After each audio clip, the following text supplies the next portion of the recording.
Welcome to the Banter and Bliss podcast, where we try to take marriage seriously, but not too much. I'm Scott. And I'm Sarah. And we are the suitors, and we are married. We are very married. To each other. That's yes. right. Each podcast, we try to talk about what we are doing to put our spouse's needs before our own, while also having fun. Lots of fun. I think we do that successfully. We try. All right, so we like to open each episode with a date night review. So what do we do for date night tonight? Well, it was windy, and it was cold, and it was pouring rain. So we went to a park. So we sat outside for dinner. So we went to a park very fast to take photos before getting blown away. And then we went and sat on a covered patio with heaters and ate tacos while the wind was like blowing the, what do you call those? The The flaps. I'm just going to say flaps. What you know, like the closed, enclosed with almost like shower curtains, yeah, but not right. quite. I don't know. I don't know what it's called. Purchased those. So and ate a bunch of tacos and sat and talked for a while, and then we went and got ice cream. Their tacos aren't very big, but I had 6. I had 4, and lots of chips and guac and queso. Yeah, so we had a little date night. We had a lot to talk about this week. Just some fun stuff that we're kind of working on. More updates to come, I'm sure. But tonight was mostly just kind of like about dinner and conversation. Yeah. And I like to say that. I think I even said it last podcast. It's comforting to know that I love you and I also like you. Yes. So we like to spend that time together. Just typically having conversations and eating food. 2 of our favorite things. Talking and eating. So that was our date night. 3 things because Mexican food Talking, eating, Mexican food, ice cream. 4 favorite ice cream, things. yes. You no. Right. That can spiral These pretty quickly. These are a few of my favorite things. All right, so love languages this week. We also like to review kind of how we kind of met each other's love languages. So,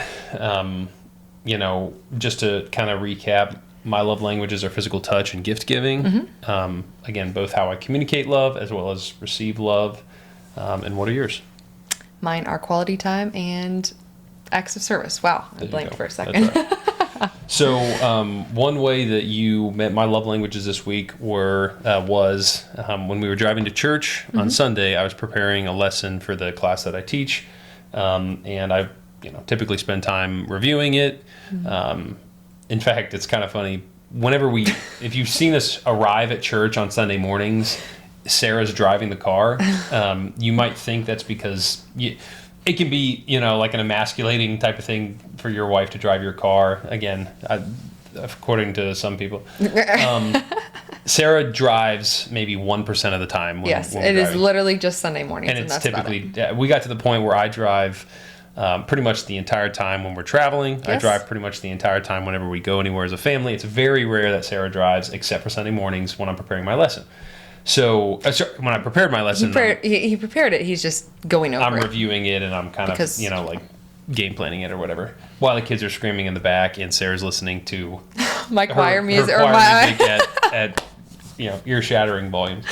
Anyways, I have to get my part right. That's right. So this week, while I was preparing for that lesson, Sarah just kind of started rubbing the back of my neck and the top of my head, and just kind of and trying to drive. Yeah, right. While driving, the snow. Right. My eyes were closed, so I don't know. Jesus, take the wheel. That's right. So anyways, that was a great way that Sarah, that she spoke my love language this week. She communicated her love to me through that physical touch. So that was how you communicated, in my love language. And then the way you communicated in my love language, I'm going to focus on quality time this week. And one of the days, I think it was Friday night, I just felt like we needed a little bit of connection time. It had been a few days of just busyness.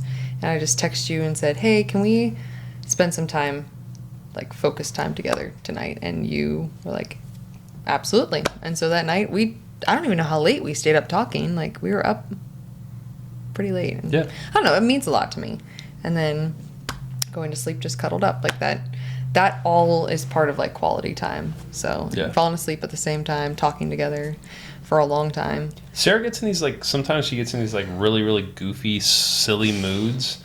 like hard right to before bed, where again, like she's like tickling me and doing things that's like we're 33 and 34 years old. Like we're we're out of that zone. But I don't know, it kind of keeps it playful, and I'm a physical touch guy, so it's Listen, aging is inevitable. Maturity, it's optional. Right. We'll keep you guys updated as to when that maturity finally sets in. For me and for Sarah, let me clarify. Right, so that was our love languages this week. So one additional topic that we wanted to talk about is the reset button. So this was kind of your idea, so do you want to... Yeah, I'll take it. So there are times where we might be... Usually, I feel like it happens when we're driving places. Probably because we're, like, stressed, and then we get in the car, and then we're even more stressed, and then there's traffic and everything. And I feel like I don't know what it might be. It might be something stupid. And we start just building off each other, and then our tones start changing, and we start getting frustrated with each other, and we don't want to be frustrated with each other, but here we are, and it's just kind of spiraling. And sometimes we just have to stop and go, you know what? Reset. Like, hit an invisible button. Like, you know what? Reset. Can we just put this aside and move past it? And honestly, every time we have done that, we have actually just move past it, right? Like, it's almost like a physical, like visual, everything, where we're like, we are going to just stop this silliness and stop arguing about whatever it might be. We both know that we're stressed. Let's go ahead and just reset this before it really spirals out of control and we get frustrated for the rest of the night, which is not fun. You probably remember it better than I do, but when we were going through premarital counseling, Pastor talked about having the right tone. Oh yeah. The right. It was like it was all temperature. He's like, you don't want to be too like warm. Yeah, it was like on the right turf. Like, oh man, sorry, Pastor. We're gonna tone, temperature, turf, time, and then the last one. I thought the last T was like tummy. Like if you're hungry, don't argue. No, if you're hungry, like don't. I think you made that up, but no, I think it. Maybe I'm just adding to it. You and I, when we are hungry, it's on, right? Maybe it's for tired. Maybe there's like 10 T's. Maybe we're just gonna add on huge alliteration. But when there's like a lot of different things, like when you're hungry, the 10 T's of communication, right? Like, well, on the right turf was like important too, because like you don't want to have like, I don't know, like this like discussion right in front of your in-laws, or like sometimes it's like, okay, let's take this and we'll talk about it one later of the funny things, when we're fed and we're not hungry and we are at our own house. One of the funny things that we'll do from time to time is Sarah will bring up like a hot button topic in front of her mom. And I'll say, do you want to have that conversation right now? Like He'll look me in the eyes and be like, do you want to have that conversation right now? Right. And then kind of motion to like my mom, like. And my mother-in-law, Tammy, is a very wonderful human being, just like my mom. And she usually laughs it off and usually kind of, rolls through it. She understands why I say it that way. We don't like to have those conversations in front of our spouse's parents. And that's not the two of us. That's just in general. Married people do not have those conversations in front of your in-laws or your parents, despite how wonderful they are, how understanding they are.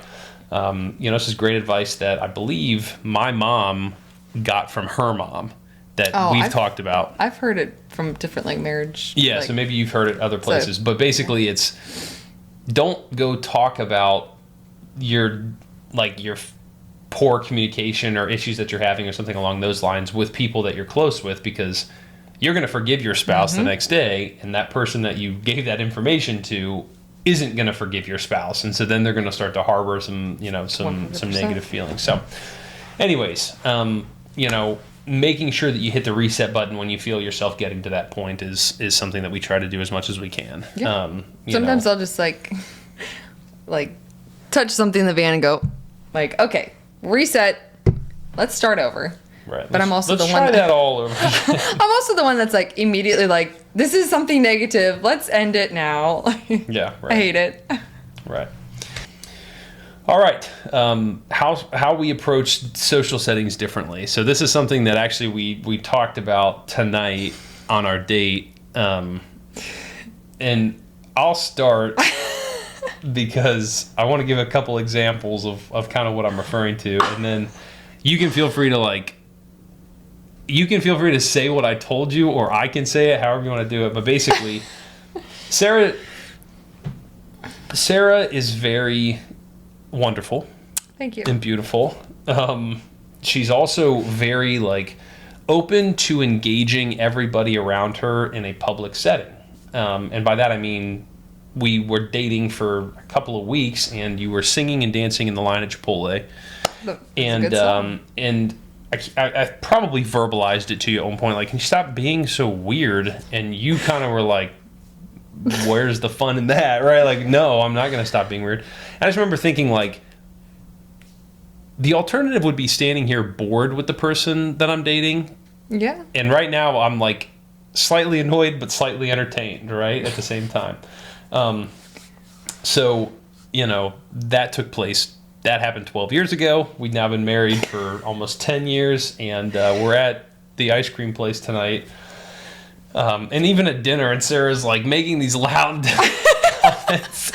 It was really warm in there. It was it felt like the beach. So she's very nice. Making these loud statements and kind of looking over at the table of the family next to us to see if they're going to respond to her loud statements. They didn't. And then she's we're crushed. At the ice cream parlor, and she's making loud statements to see if the 16-year-olds behind the counter are going to engage with her. No, I was talking to them. They very quickly went to the back room afterwards. Listen, antisocial. Yeah, right. They're lost. They're lost. I was ready to converse with them. Okay, here's the thing. That's what I always say, and then Scott's like, "Oh boy." Yeah, tell me the thing. What is it? I was homeschooled my whole life, so we had each other, our little family, and then we saw people at church on Sundays and Wednesdays. And that was mostly our social stuff. So we made friends with everybody. It was the mailman. I mean, chatting it up with the mailman and the package man and the trash man. I think we even we went across the street when they were putting in a sidewalk, and we bring them lemonade and the construction workers. It's that episode of Bluey, Tradies, or what is it called? Yeah, Tradies.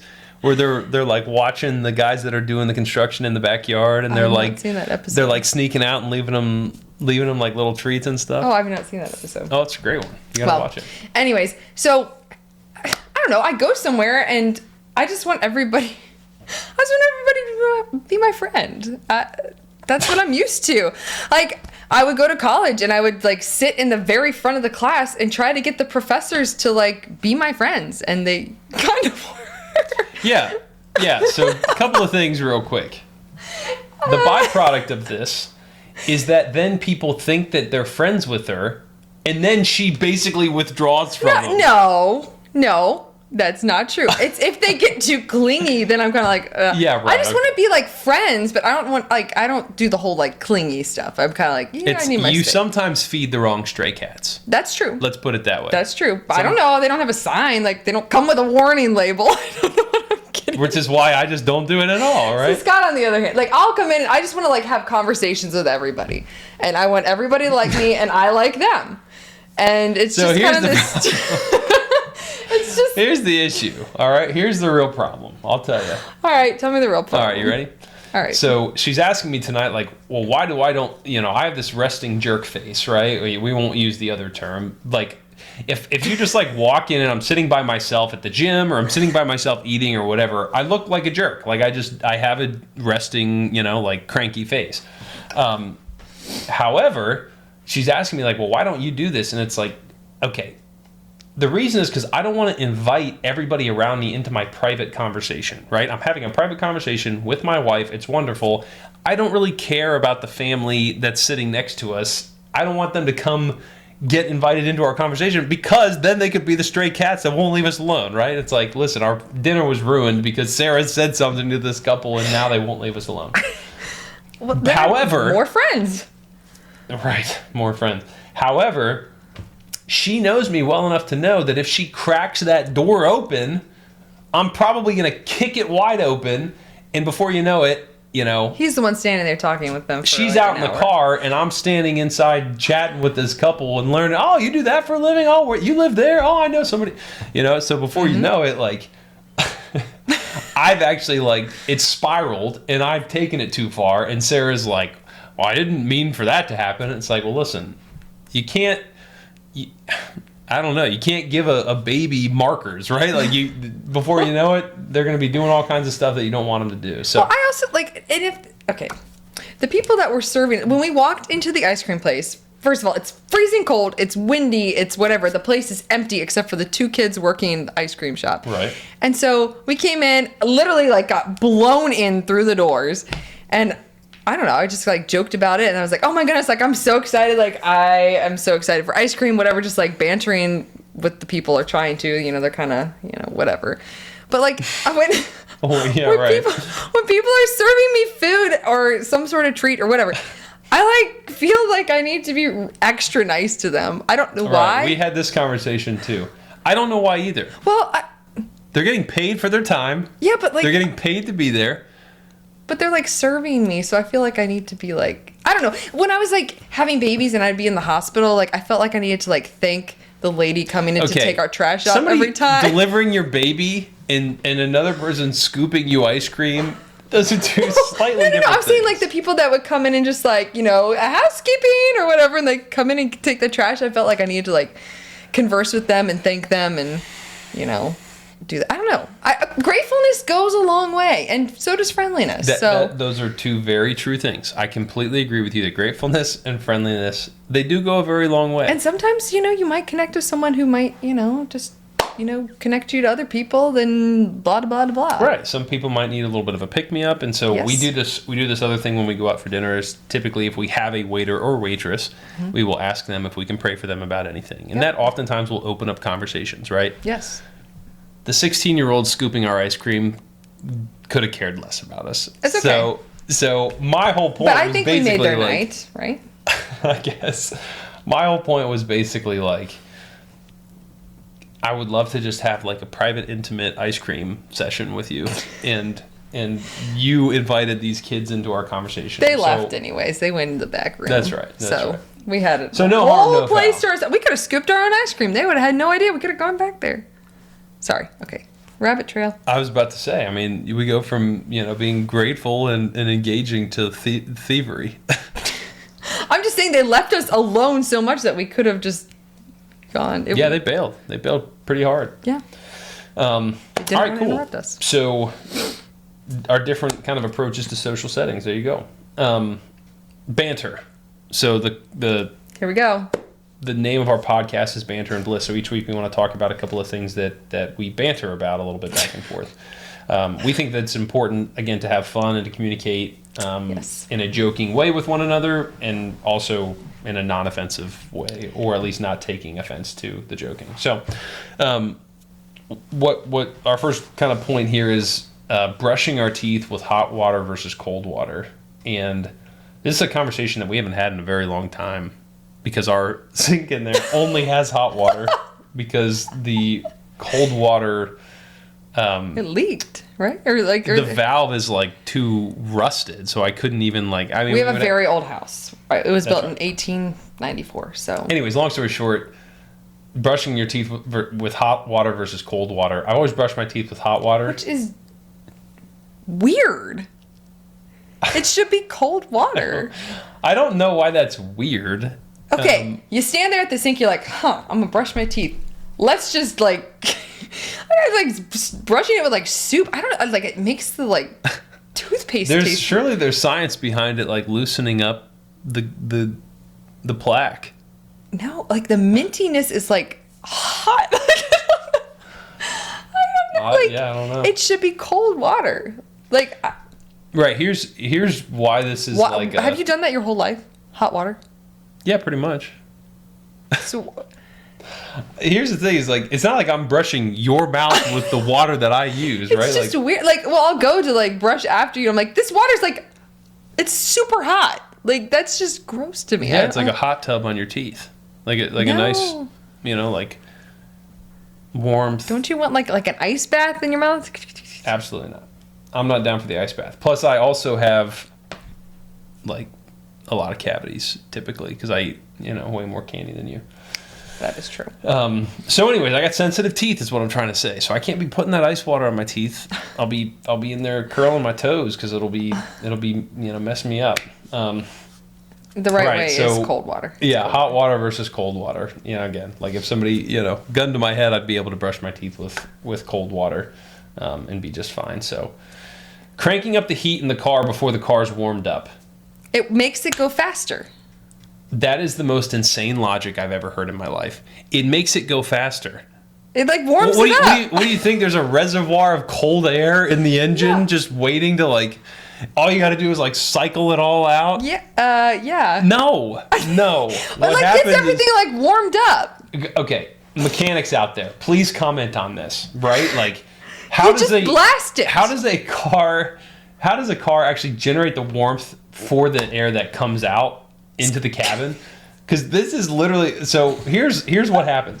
We get in the car and it's 10 degrees outside, and so Sarah will turn on the heat full blast. She'll turn it all the way up and she'll turn it on full blast, but it's just it's like a leaf blower of ice air right in my face. It's oh my word, that is making it so much worse. Give the car at least 60 seconds to kind of warm up. Scott will be driving down the road. It's 10 minutes into the drive. It's can I finally turn on the heat? We're all freezing. I can't afford to have the cold air.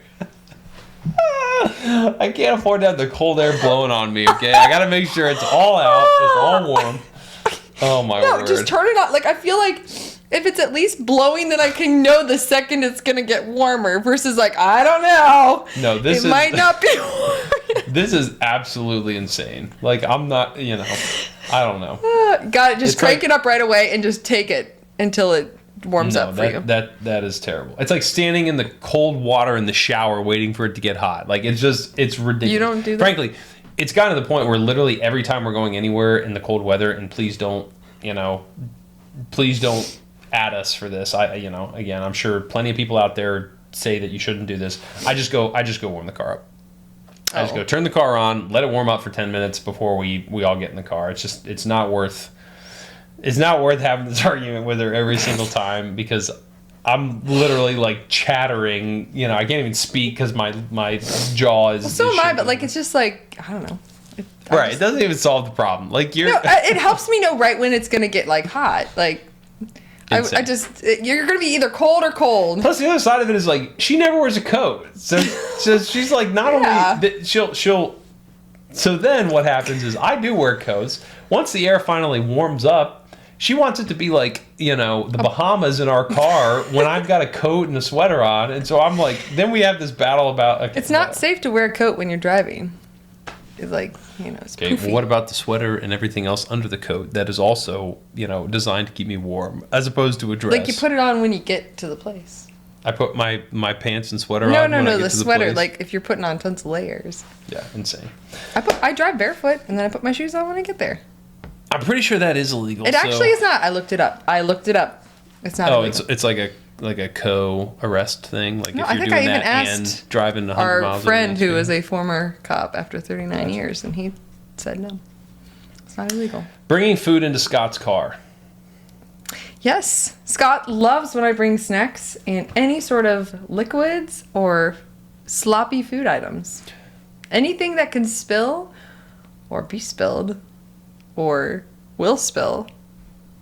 Scott loves it. Sarah will be I won't spill this, I promise. I don't usually, unless you and drive then I'll bad. Tap the brake. And she'll smash into the dashboard we're going 200 miles an hour, and I slammed on the brake. To be fair, his brakes are very sensitive, so it's it is So then this is a specific scenario. She spilled spaghetti, I believe it was. And so now it's not like she dropped some potato chips. She spilled spaghetti in my car. So then it was, well, you shouldn't have hit the brakes. It's you're right, I should have just T-boned that guy on his bike instead.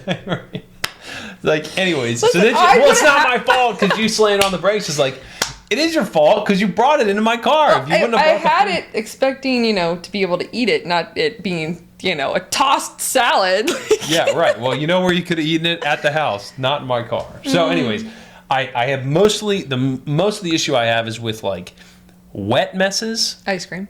Ice cream is one of those, yes. Because then ice cream also will get stinky. Like we spilled a matcha latte one time in the car in the van, and it like a week later we're like, what is that smell? And we realized like it had gotten to the floor. We're not gross people, I promise, but it was stinky in the car, and that's what I'm trying to avoid. So we already know each other very well, so some of these questions are mostly for the purpose of like maybe giving you guys some questions to ask your spouses, learn a little bit more about your boyfriends or girlfriends, things along those lines. So would you rather get up early or stay up late? Stay up late, 100%. I will always stay up late. Right. I used to say stay up late. I would so much rather get up early now than I would stay up late. And the reason is because when we stay up late, like we now have like a shorter and shorter time frame between like when we actually fall asleep and when the kids wake up. That's true. If we're on a trip, I'll stay up as late as you want because we can wake up as late as we want. But now those kids are up at 6:30, 7 o'clock every single morning. And if we go to bed at 1 o'clock, we are toast for the next day. So she'd rather stay up late. I'd rather get up early. Would you rather drive or fly? I like to drive. I like to drive too. I get sick on planes. I just always am a little nervous And well, when I'm sorry. flying. Excuse me. No, I don't like the whole like checking in 3 hours before. I don't like the whole like, is my luggage gonna fit or not? Because I don't think I've checked a bag in my life. We have never checked a bag in our marriage since we've flown. I probably pack like a. It's like a decent sized bag, but like you jam pack stuff in there. Yes, but we yes. also don't travel for like 2 weeks at a time. We That's usually true. only travel.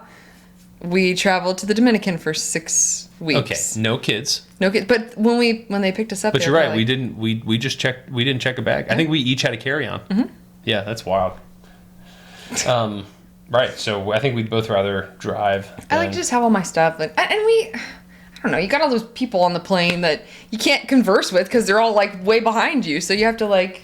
Well, also it's like have all these people. It's also like, oh, I'm sitting next to you. It's like, let me cram into this. Like, I mean, we're both like big people. Yeah. Like I'm lanky, long, like tall. I'm just big in like virtually every dimensional way. So when I sit down on an aircraft, my knees are jammed into my chest, and I'm not like 6'9". I feel bad for people that are, but like I am too big for some of those airlines. Oh, yeah. It's like way too big for them. And so it's uncomfortable. Anyways, would you rather dine in or carry out food? Oof. I like sitting in the restaurant most of the time, but every so often it's nice to just carry out and just bring it home and eat it together, just in the peace and quiet of our home. Sorry. Of our home. I'm sorry. Carry out, like if we're talking like date night. If the kids are asleep, right. When the kids are asleep and you go pick something up, it's like 8 o'clock when we shouldn't be eating food, but whatever. And they're all asleep. Like right now, they are sleeping as we are doing You this. gonna go get us some food here after this? Oh, it's too late. Everything's closed. Oh man. Well, we already had a bunch of tacos. I'm still stuffed. Yeah, you're right. But it's probably 50-50 for me. Depends on the company, right? Like, Yeah. Let's say date night. I would rather dine in, I think, on date night. Same. Because, again, we can just kind of sit there and have a nice casual conversation. Picking it up and bringing it home, it's kind of like... I mean, I do love to sit and, like, watch movies with you and eat, like sushi or piata or whatever. But I feel like we just, like, rush through the food whenever we do that. Like, we just eat it all so fast, and then I'm like, I'm going to make a mess or something. So I would rather dine in. Because, again, it just feels like it's a slower pace, right? You That's fair. Move a little slower. So, would you rather go to the beach or the mountains? Mountains. We're not beach people. I would much rather go to the mountains as well. Okay, we like warmth, like the warm part of the beach, but the humidity and the sand and just the crowds, I just not. Yeah, not to mention like the death trap that is the ocean, right? Like, how many people have gotten like in our family, like not you and me and the kids, but like when Your we cousins go on, and stuff. Yeah, stung by stingrays and Jellyfish. My sister got her foot sliced open by something. I think in it was the like ocean. the horseshoe crab. Like, Yeah, right. She had to get a bunch of stitches for it. Like, it just is like, I'm good. I'm good on the sea creature attacks and whatever. So I would rather go to the mountains as well. we are not beach people. Now, I will say the one thing about going on a beach vacation is like, I could probably just lay on a beach for 8 hours and take a nap or read a book and get some sun or whatever. That's right. I like to walk on the beach. I like watching the sunrise. All the sand everywhere. I mean, you bring home like a pound of sand per kid. Literally. It's like we still have sand in our car in our from van. our June trip to It's North January. Carolina, South Carolina. All right. Would you rather watch a movie at home or at the theater? At home. This is also a tough question for me. I think I would rather watch a movie at the theater, and the real reason is because like now most of the theaters have those leg rests that like automatically lift up. You're weird about the germs thing. I'm weird about the germs, but like I just want to get up and move sometimes. Like I don't like to just sit. I very rarely just sit and watch a movie. I'm very antsy. I know. Like what the heck? Just chill. I like to be moving, and I like to be comfortable too. If I'm gonna watch a movie, I want to be like literally like laying down, curled up, pillow, blanket. Let's go. Like not this whole like sitting in a chair and like I don't know. That's not my thing. Yeah, I like to. I get antsy. I like to like, I like to watch movies and break them down and do the whole thing. So I do like to kind of sit and engage like with the story and the Well, I also like themes of the movie or whatever. I don't know. Like if I go to the bathroom, I want to be able to pause the movie, or if I need to get a drink or a snack or whatever. I don't want to like miss parts of it. And when you're in a theater, it's like, well, gotta go potty. So usually I'm like holding it, so I'm like. We don't watch tons of movies. We watch a lot of like shows together, but we don't watch tons of like. It's because I can't sit long enough. Yeah, like I can't remember the last time you were like, I really want to watch this movie. Aside from the Meg 2. I think the Meg 2 was the last thing we watched together. Yeah, but it's fun, right? Mm-hmm. Like it knows what it's doing. It's like Fast and the Furious, where it's like, hey, we know this is absurd, but like you're gonna have fun for an hour and a half, right? Or 2 hours or whatever it was. All right, so I'd rather watch it in the theater. She'd rather watch it at home. All right, so that's most of what we wanted to chat about here with the podcast. We want to leave each episode. We want to leave just with one thing that we appreciate about each other, and we hope that this encourages you to share something that you appreciate about your spouse. So I'll go first. One thing that I appreciate about Sarah is that by and large the children and their, how do I phrase this, their like bodily functions, bodily whatever, she has never, and this isn't because I'm like refuse to do any of it. She has really never given me a hard time about not changing diapers, about not cleaning up vomit, about not doing a lot of those sorts of things. She's mentioned to me at times like, well, I'm their mom, so it's kind of my responsibility. And I frankly, like, I'm sure it's not the first thing that you would choose to do, but you don't even really complain about it. And so I know that I would complain about it all the time. Frankly, when Sayla has a poopy diaper, I'm like, ugh. I'm like, oh my gosh. Sarah, you're waiting. Like, hey, she just got home. Oh, Sayla just pooped in the diaper. Listen, if Sarah's not here or she's asleep, I will 100% change her poopy diaper.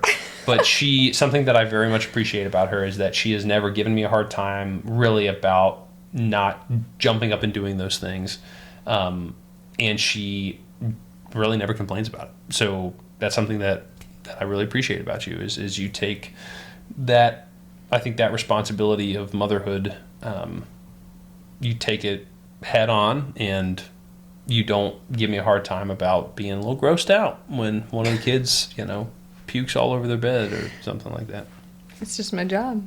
Sure. So, I'm sitting here like trying to think of like.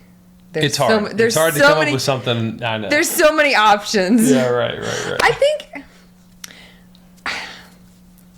there's something about knowing you're coming home consistently at a certain time of day. Like, you prioritize time with me and time with the family. And you're kind of like, for the most part, like, it's 5 o'clock, I'm heading home. And sometimes earlier than that. But, like, you're not going to work till 10 p.m. at the office. You know, I need to get home to my family. And you are like, I can take care of some of this stuff at home, but I am going to go home to my family. And that, I mean, you work very hard, but you're not a workaholic. And I appreciate that about you. You work very, very hard, but you know kind of your limit, and you put us before work. And you always have. Thank you so much. I appreciate you saying that. Absolutely. All right. Well, that's it for the podcast this week. We're excited to continue to answer any questions that you guys have. Feel free to send those our way. But in the meantime, this has been Banter and Bliss. I'm Scott. I'm Sarah. And we are married. We are. So we'll catch you guys next time.